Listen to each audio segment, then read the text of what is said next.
I became a Christian when I was over 40 years old, but to me that was a miracle after having grown up in a household without any church. I was happily married, 2 beautiful children, toddlers at the time, and there really wasn't anything wrong with my life.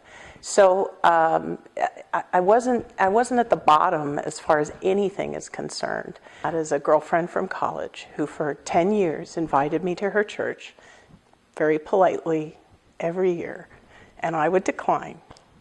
10 years later, I finally took her up on it. I finally made a decision in my 40s that maybe I would try Christianity, and I would just open my heart and not judge and ask as many questions as I could. I joined a women's small group, and I asked the craziest questions because I didn't have a background in the Bible. And they actually enjoyed teaching me. And looking back, I realized that it wasn't until I opened my heart and just was seeking and did that for 6 months, then the Holy Spirit came, and I knew that it was time to accept Christ. And you'll know. If you are really seeking, you will know. And I was at the small group with the women, and one of the ladies said to me, "Sonja, I think you're ready to accept Christ." And I said, "No, I don't think so. I think there's things that I don't believe, or I'm not sure that I believe." And I was still wrestling with them.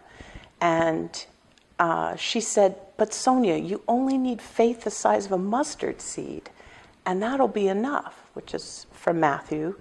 And I remember being angry after that meeting, and I really wrestled with it.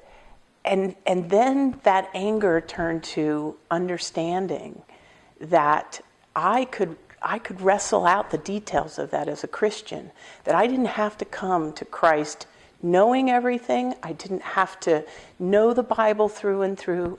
I just could come to Him and then start learning and growing as a Christian. People might wonder, what happens? Well, for me, I just knew the Holy Spirit was with me because it filled a hole that wasn't fillable by anything else, that had never been touched before. It was a wonderful thing to realize. And the closer I am with God, I realize other things that happen in my life that I attribute as God things. And those have been happening ever since I accepted Christ.